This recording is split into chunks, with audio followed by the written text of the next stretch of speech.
Only in Africa will thieves be regrouping to loot again, and the youths whose future is being stolen will be celebrating it.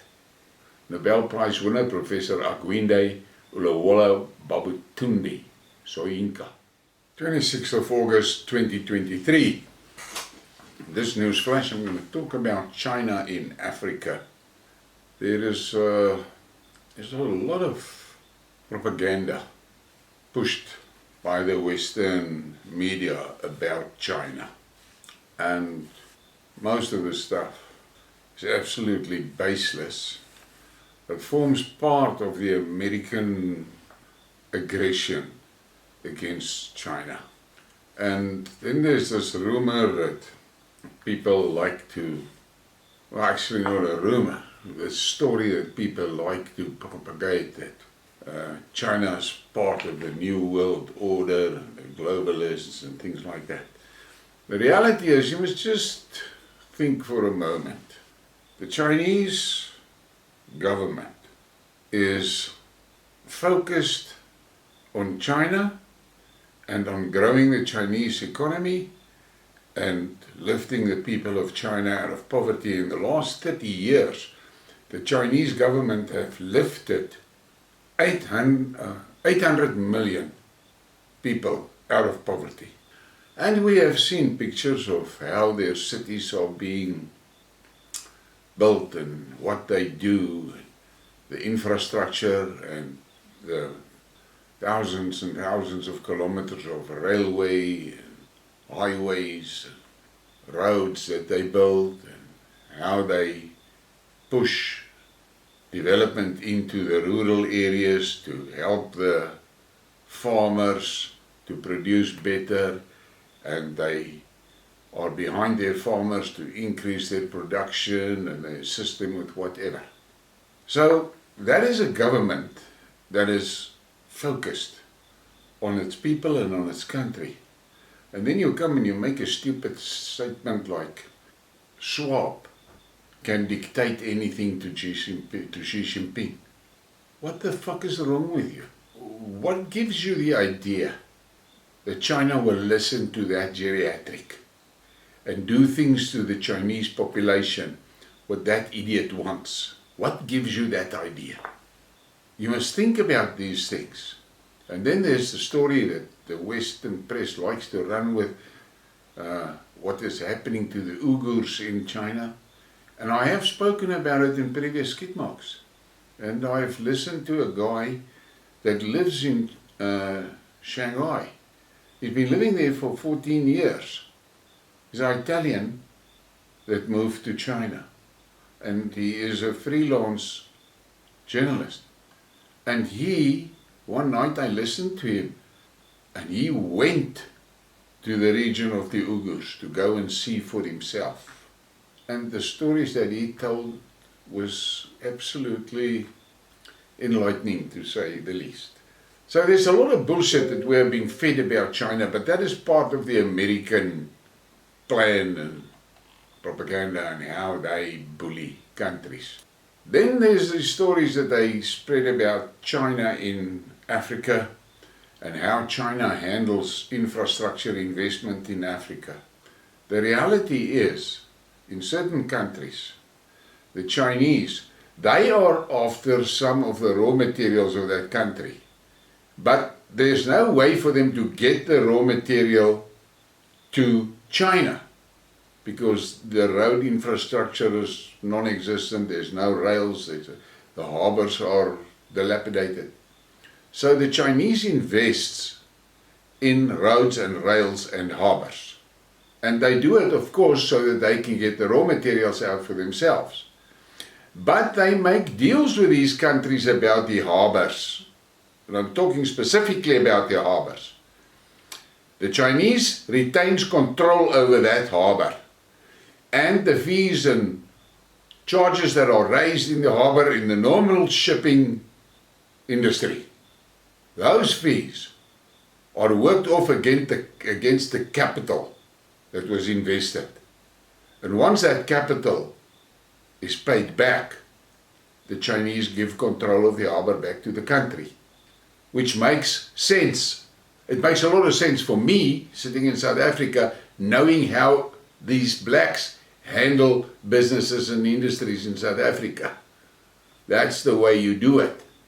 And then I've mentioned that the Chinese has lifted 800 million people out of poverty in 30 years.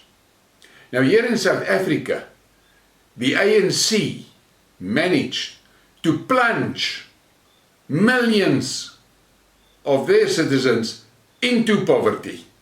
Just the opposite. And then they want to sit there at the Brics table with China, and they want to ask China for investment and for assistance. And the Chinese know how they fucked the country up. They know what this ANC did. They know exactly what happened here. They know it. But yet, this superior logic crew of South Africa thinks the world doesn't see what they are doing. And listen to this. China is a friend that Africa can count on.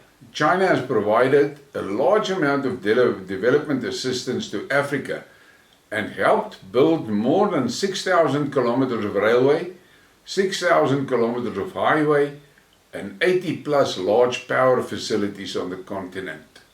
Now compare that to South Africa, where the ANC managed to fuck the whole railway system up. The best railway system in the southern hemisphere, the best in Africa. Took the ANC 30 years to fuck it up to a place where it's basically not operational.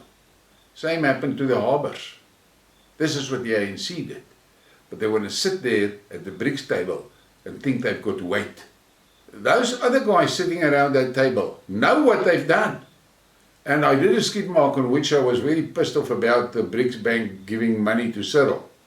But then people sent me messages and emails and so, explaining to me that that money coming from the development bank, the Brics Development Bank, comes with a hell of a lot of tight controls and rules around it.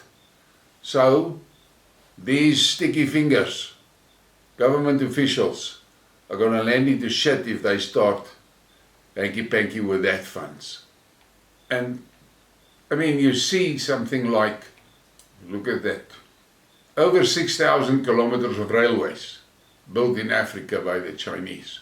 And in South Africa, the ANC managed to fuck more than that up. Built over 80 large power facilities. In South Africa, the ANC fucked the power facilities up. Over 6,000 kilometers of roads. In South Africa, the ANC managed to fuck all our roads up. The only roads that are functional are the toll roads. 45 sports stadiums. In South Africa, I have showed you pictures in a previous Skidmark of what happened to that stadium at that ODI stadium. Everything, and what happened to the swimming pools and things like that. They fuck everything up, destroy it, neglect it into dilapidation. That's how they work here. And then they want to sit at that Brics table and think they are actually carrying weight there. They're sitting at that fucking table because of the Cape Sea route, and that's all. Built almost 20 ports. That's what the Chinese did in Africa. But here in South Africa, our ports has been fucked up by the ANC. Destroyed. The things are basically barely functional. It is a major problem. But they're in charge. Built over 130 hospitals. In South Africa, the EFF and their cronies, they burned these things down. They burned these things down. 170 schools. Another prime target for the EFF to burn down and destroy. So, just think about this and ask yourself the question. How does South Africa actually fit into that seat at the Brics table? Because in this article I've spoken to you what the Chinese did for other African countries, and then on the other hand what the ANC black government is doing to the infrastructure and buildings and roads and rails of South Africa. What is almost hilarious is that this ANC structure think that Russia and China and Saudi and Iran are not aware of what they are doing, and India specifically. They think those countries don't know what the fuck they are doing here. And in one of my Skidmarks I said that after this new countries is coming into Brics, South Africa's prominence will diminish dramatically. Now what was interesting for me is the new countries that was brought in, Egypt and Ethiopia. Now Ethiopia has got a long history with China. So I'm sure it was the Chinese that wanted Ethiopia in, and then Ethiopia has got a very good strategic spot there on that piece of Africa on the Indian Ocean. And Egypt, I'm sure Egypt was brought in for Russia. Russia wanted them in. Because the Egyptians and the Russians has got a good relationship, but the reality is the Suez Canal is under Egypt's control. And it was actually funny for me that no country from Central or Southern Africa was brought in this round. It was only Egypt and Ethiopia from Africa, then Argentina from South America, and the Middle East, Saudi and Iran, and United Arab Emirates. These new BRICS members were selected for strategic purposes. Now the Russians and the Chinese are committed on helping Egypt and Ethiopia improve their farming infrastructure and improve their farming production. I listened to a Russian guy that said that Ethiopia can basically produce enough food for the whole Africa. And on the other side of the scale, here in South Africa, the South African government is sitting with its hands folded while Malema promotes killing the Boere and killing the farmers, destroying the agricultural base. They're busy with this shit of limiting the farmers' access to water based on race and shit like that. So the Russians and the Chinese can see how the ANC has fucked up the infrastructure of South Africa, how they fucked it up, that's what they did. And they can now see how they are trying to destroy the food production of South Africa.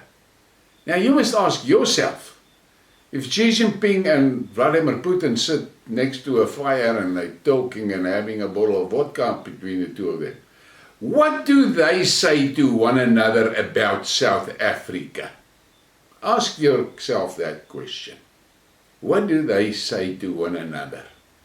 What does Putin think when he hears Malema sing, kill the Boer, kill the farmer?